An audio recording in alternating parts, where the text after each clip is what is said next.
Film ने release के शुरू के 3 दिनों में ही वर्ल्ड वाइड 230 करोड़ से ज्यादा का ग्रॉस कलेक्शन कर लिया था। 3 दिन में 230 करोड़ वर्ल्ड वाइड? हाँ, ये आंकड़ा दिखाता है कि पवन कल्याण की अपील सिर्फ आंध्र प्रदेश और तेलंगाना तक ही नहीं है।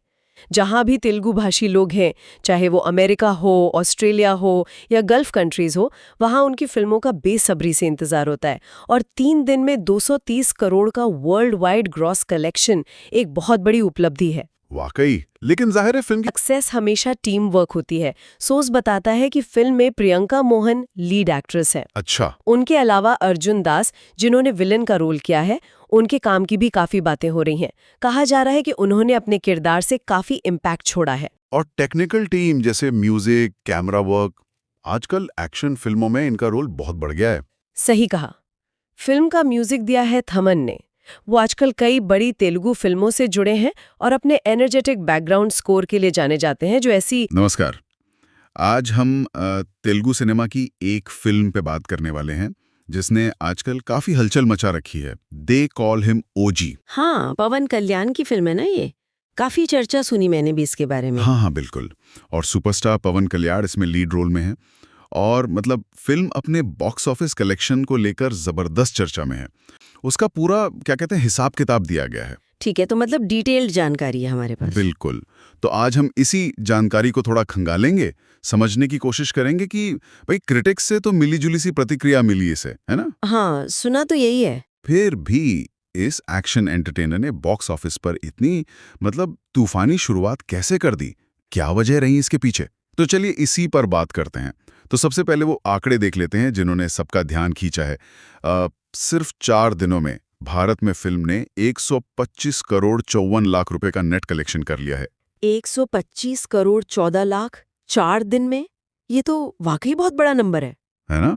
हाँ, और इसमें भी जो सबसे मतलब कमाल की बात है वो है पहले दिन का परफॉर्मेंस। गुरुवार को यानी रिलीज वाले दिन ही फिल्म ने लगभग 63.75 करोड़ रुपए का नेट कलेक्शन किया। पहले ही दिन 63.75 करोड़? हाँ, ये सिर्फ एक जबरदस्त शुरुआत नहीं कहेंगे इसे। ये तो मतलब इंडस्ट्री में कई रिकॉर्ड्स को चैलेंज करने वाला आंकड़ा है। बाप रे, 63.75 करोड़ पहले दिन? ये तो मतलब यकीन करना मुश्किल है कि इस जबरदस्त ओपनिंग के बाद कलेक्शन थोड़ा गिरा भी। हाँ, और ये थोड़ा एक्सपेक्टेड भी था, है ना? पहले दिन का जो क्रेज होता है वो अक्सर मतलब असाधारण होता है, खासकर इतने बड़े स्टार की फिल्म हो तो। सही बात है। तो दूसरे दिन यानी शुक्रवार को कलेक्शन थोड़ा नॉर्मल हुआ, करीब 18.75 करोड़ रहा। और फिर शनिवार को भी लगभग 18.5 करोड़ के आसपास ही रहा। अच्छा, तो पहले दिन के मुकाबले तो गिरावट साफ दिख रही है, लेकिन अगर हम तीनों दिनों का टोटल देखें, मतलब गुरुवार, शुक्रवार, शनिवार, तो वो 122.5 करोड़ बन गया था। बिल्कुल। ये तो अब भी बहुत मजबूत पोजीशन है, क्यों? हाँ हाँ, निश्चित रूप से। इसे गिरावट कहना शायद पूरी कहानी ना बताए। असल में पहला दिन इतना ज्यादा ऊपर था कि उसके बाद के दिन अगर नॉर्मल वीकेंड ट्रेंड पर भी चले तो भी टोटल आंकड़ा बहुत प्रभावशाली रहा। ये दिखाता है कि फिल्म को लेकर शुरुआती दीवानगी किस लेवल की थी। और ये 122.5 करोड़ नेट कलेक्शन है, मतलब टैक्स वगैरह हटाने के बाद वाली कमाई। सही। और फिर चौथा दिन था रविवार। हाँ, रविवार को कलेक्शन रहा करीब 3.5 करोड़ रुपए। तो इससे 4 दिनों का जो टोटल इंडियन नेट कलेक्शन है वो 125.54 करोड़ पर पहुंच गया। अच्छा। और एक और दिलचस्प बात सोर्स ने बताई है कि रविवार की वजह से खासकर शाम वाले शोज में कुछ सेंटर्स पर ऑक्यूपेंसी मतलब थिएटर में सीटें भरने का परसेंटेज वो बढ़ा। अच्छा, वीकेंड का फायदा मिला मतलब? हाँ, वीकेंड का फायदा जरूर मिला फिल्म को। ठीक है, तो ये आंकड़े तो मतलब काफी इंप्रेसिव हैं, इसमें कोई शक नहीं। लेकिन यहीं पर वो दिलचस्प सवाल आता है, फिल्म को क्रिटिक्स से, समीक्षकों से बहुत अच्छी प्रतिक्रिया नहीं मिली थी। हाँ, ज्यादातर मिली-जुली या एवरेज रेटिंग्स थी। तो फिर ये बॉक्स ऑफिस पर ऐसी सुनामी कैसे आ गई? ये थोड़ा हैरान करने वाला कॉम्बिनेशन है। सही कहा, और यही इस पूरे मामले को इंटरेस्टिंग बनाता है। सोर्स बिल्कुल साफ बता रहा है कि इस जबरदस्त कामयाबी के पीछे जो सबसे बड़ा फैक्टर है और शायद सबसे अहम भी, वो है पवन कल्याण का स्टारडम। अच्छा। उनका स्क्रीन पर दिखना, उनका वो एक खास स्टाइल, और डायरेक्टर सुजीत ने जिस तरह से वो मास सीन्स डाले हैं फिल्म में, ये सारी चीजें मिलकर दर्शकों को और खासकर उनके जो कट्टर फैंस हैं उनको बड़ी संख्या में थिएटर्स तक खींच लाईं।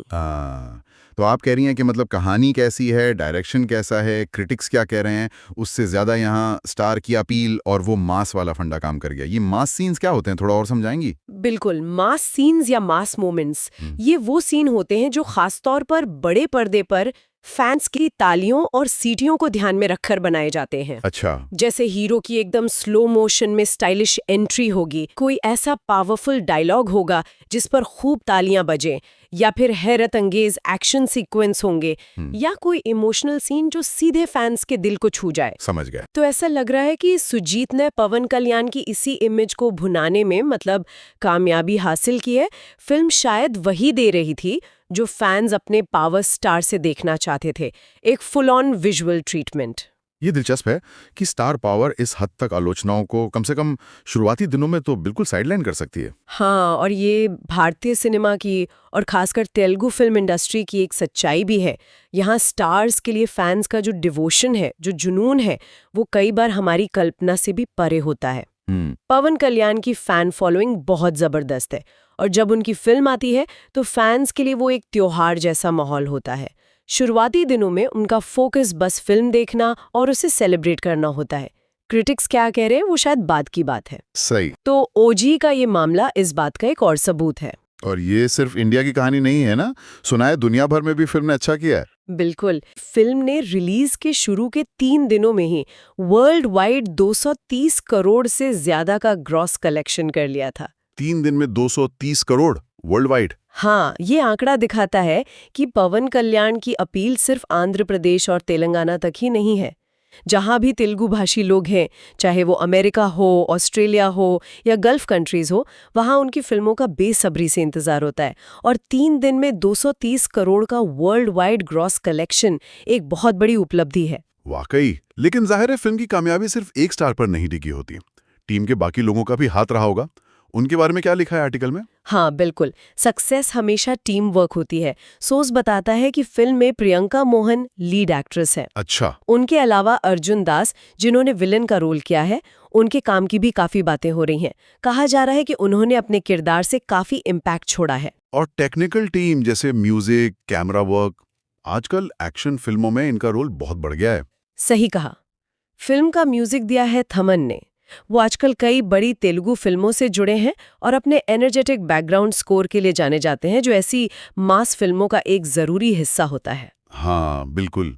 और साथ ही रवि वर्मन की सिनेमेटोग्राफी का भी जिक्र है। एक स्टाइलिश एक्शन फिल्म को पर्दे पर दमदार दिखाने में सिनेमेटोग्राफर का बहुत बड़ा रोल होता है। तो हाँ, इन सब का योगदान फिल्म को बड़े पर्दे पर अच्छा दिखाने में रहा है। कि फैंस के बीच दे कॉल हिम ओजी को पवन कल्याण के करियर की सबसे बड़ी मास एंटरटेनर्स में गिना जा रहा है। इस टैग का क्या मतलब है फैंस के लिए? ये टैग फैंस के लिए बहुत अहमियत रखता है। फैंस अक्सर अपने फेवरेट स्टार की फिल्मों को इसी पैमाने पर देखते हैं कि फिल्म कितनी मास है, उसमें कितने सीटी मार मोमेंट्स हैं, स्टार का स्वैग कितना दिखा है। जब किसी फिल्म को ये टैग मिलता है तो इसका मतलब होता है कि उसने फैंस की नब्ज को सही पकड़ा है। ये दिखाता है कि फिल्म मेकर्स फैंस जो देखना चाहते थे वो देने में कामयाब रहे हैं, और वही चीज फिर बॉक्स ऑफिस पर भी दिखती है। तो अगर हम थोड़ा पीछे हटकर अब इस पूरी चीज को देखें तो ये तेलुगु फिल्म इंडस्ट्री और वहाँ जो स्टार सिस्टम है उसके असर के बारे में क्या बड़ी तस्वीर दिखाता है? ये क्लासिक केस स्टडी है कि कैसे भारत के कुछ फिल्म उद्योगों में, खासकर दक्षिण भारत में, स्टारडम एक बहुत बड़ी इकोनॉमिक ताकत की तरह काम करता है। हाँ। ये दिखाता है कि क्रिटिक्स की तारीफ और बॉक्स ऑफिस की कमाई, ये दो अलग-अलग चीजें हो सकती हैं, और जरूरी नहीं है कि ये हमेशा साथ-साथ चलें। सही बात है। ओजी का मामला बताता है कि अगर आपके पास एक बहुत बड़ा स्टार है जिसकी फैंस के बीच जबरदस्त अपील है और आप उन्हें वो परोसते हैं जो वो देखना चाहते हैं, मतलब एक्शन, स्टाइल, डायलॉग्स, तो आप बॉक्स ऑफिस पर एक बहुत बड़ी हिट दे सकते हैं, भले ही कहानी या डायरेक्शन को लेकर क्रिटिक्स की राय थोड़ी अलग हो। तो संक्षेप में फैंस का जोश और स्टार के लिए उनकी लॉयल्टी वो यहाँ सबसे बड़ा फैक्टर साबित हुई। बिल्कुल। जो आंकड़े और एनालिसिस सोर्स से मिले हैं वो सीधे सीधे इसी तरफ इशारा करते हैं। फैंस का जो शुरुआती रिस्पॉन्स था वो कमाल का था और उसी ने फिल्म को वो मोमेंटम दिया जिसकी उसे ज़रूरत थी। ये दिखाता है कि एक टारगेटेड मास एंटरटेनर के लिए अपने कोर ऑडियंस यानी फैंस को खुश करना सबसे ज़रूरी होता है। उनकी प्रतिक्रिया ही फिल्म की किस्मत तय कर सकती है, कम से कम शुरुआती दौर में तो। अब आगे क्या? 4 दिन का प्रदर्शन तो जबरदस्त रहा है। क्या ये रफ्तार बनी रहेगी? क्या लगता है? यही सबसे बड़ा सवाल है अब। शुरुआती वीकेंड का जो तूफान था वो तो अब थम गया है। असली टेस्ट अब होगा वीकडेज में और फिर दूसरे वीकेंड में। हाँ, वही। क्या फिल्म उन आम दर्शकों को भी खींच पाएगी जो शायद कट्टर फैन ना हो? क्या वर्ड ऑफ माउथ, जो कि थोड़ा मिला जुला सा है, वो फिल्म के लंबे सफर पर असर डालेगा? ये देखना वाकई दिलचस्प होगा कि फिल्म अगले कुछ हफ्तों में कैसा करती है। फैंस भी यकीनन जानना चाहेंगे कि उनकी फेवरेट फिल्म कहाँ तक जाती है। ये तो अब आने वाला वक्त ही बताएगा। तो अगर हम आज की इस पूरे बातचीत का सार निकालें तो हमने देखा कि दे कॉल हिम ओजी ने बॉक्स ऑफिस पर एक तरह से असाधारण शुरुआत की है और इसके पीछे मुख्य वजह रही पवन कल्याण का करिश्माई स्टारडम और फिल्म की वो जबरदस्त मास अपील जिसने मिली जुली क्रिटिकल रिव्यूज के असर को काफी हद तक कम कर दिया है।